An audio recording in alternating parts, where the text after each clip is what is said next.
Dans la traversée de l'Orléanais, la Loire serpente à travers des vals inondables qui concentrent des dizaines de milliers d'habitants. Les historiens ont relevé en moyenne 4 grandes crues de la Loire par siècle depuis le XVIe siècle. Pour s'en prémunir, les Ligériens ont d'abord édifié des digues. Puis ils en ont surélevé le niveau, sans parvenir à mieux contrôler les débordements du fleuve Royal.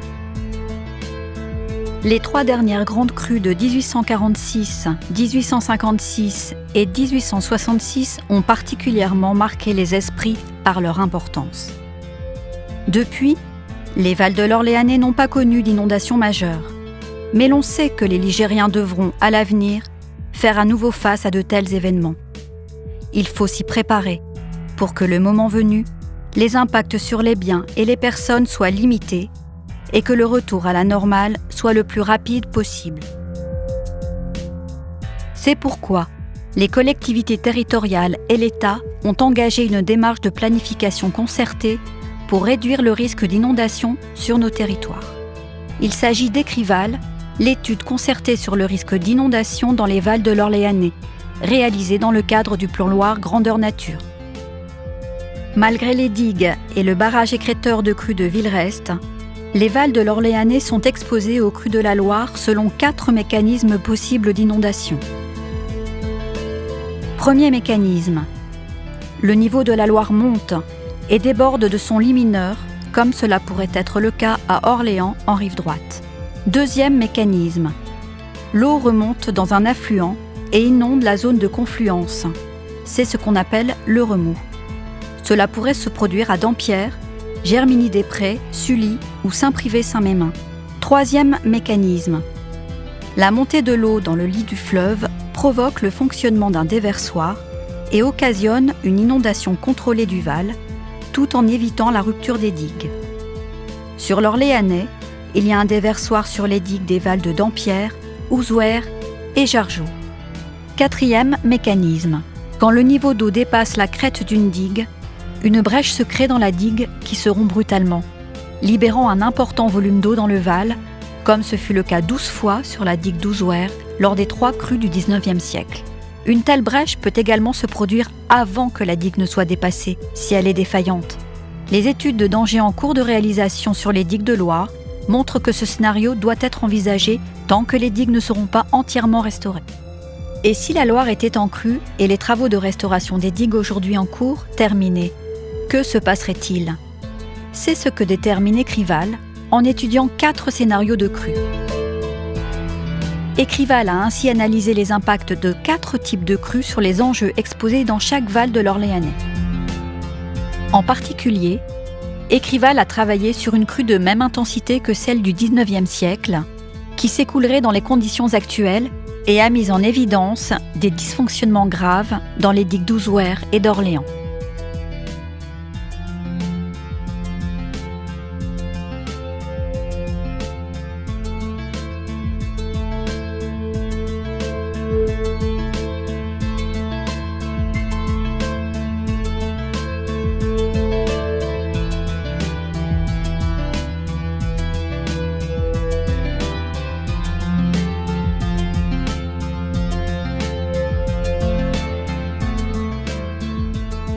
Sur le Val d'Orléans, voici ce qui se produirait pour une crue de type XIXe siècle, en supposant que les digues sont restaurées par rapport à leur état actuel et résistent à la pression de l'eau tant qu'elles ne sont pas dépassées.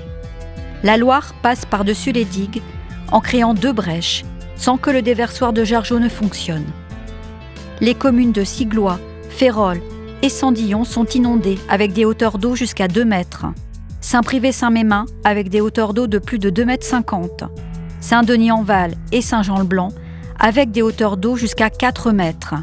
Ce niveau de 4 mètres pouvant être localement dépassé à Orléans et Olivet.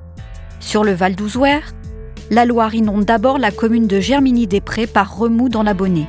Puis, elle passe par-dessus les digues pour une crue d'intensité moindre que celle du XIXe siècle et provoque 2 brèches sans que le déversoir ne fonctionne. Comme sur le Val d'Orléans, le phénomène est brutal. Le Val se remplit alors entièrement en l'espace de 7 heures, avec des hauteurs d'eau jusqu'à 3 mètres à Saint-Père-sur-Loire, 2 mètres à Saint-Benoît-sur-Loire et à Germigny-des-Prés. À partir de ce diagnostic, Écrival a étudié plusieurs scénarios d'aménagement des digues et propose de retenir le scénario qui présente les avantages les plus forts. Écrival propose également d'intervenir selon 3 niveaux de priorité qui doivent être traités dans l'ordre les unes après les autres. Sur le Val d'Orléans, il est proposé d'abaisser le fusible du déversoir de Jargeau et de traiter les points bas restants dans le Val, à Siglois et Saint-Denis-en-Val, à Château-Luminat, tout en poursuivant la restauration de l'ensemble du linéaire à ce jour inachevé. Ce serait la première priorité. Voici ce qui se produirait alors après les travaux de restauration des digues et les nouveaux aménagements. Le scénario proposé permet de maîtriser l'inondation du Val en limitant le volume d'eau qui entrerait dans le Val via le déversoir de Jargeau et en réduisant le risque de rupture de la digue.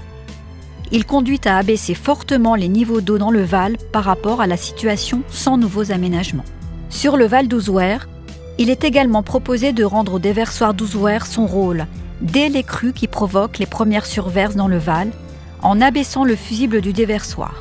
De même, il convient en parallèle de poursuivre les travaux de restauration des digues actuelles.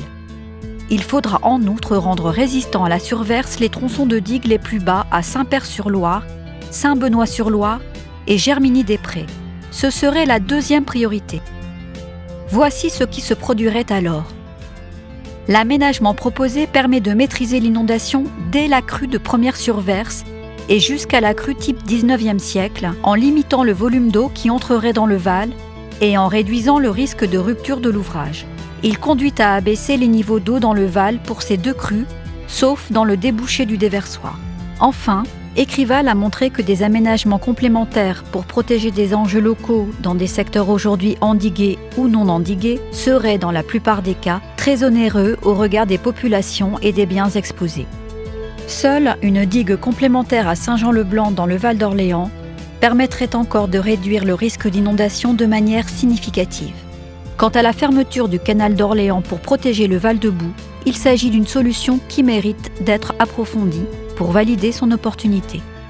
Ce serait alors la 3e priorité. Écrival a finalement permis au pouvoir public d'évaluer la vulnérabilité aux inondations des Vals de l'Orléanais. Ce film a présenté quels seraient les travaux sur les digues les plus pertinents à réaliser. Mais l'aménagement des ouvrages n'est qu'un levier d'action parmi les différents outils de la gestion du risque d'inondation. Il est ainsi de la responsabilité de tous de travailler sur la préparation de la crise, pour prévoir notamment l'évacuation des populations, favoriser le redémarrage le plus rapide possible des activités et sur la prévention pour réduire la vulnérabilité de chacun aux inondations. En cela, la démarche partenariale Écrival doit se poursuivre pour établir sur l'Orléanais une stratégie globale de gestion du risque pour réduire les conséquences négatives des inondations.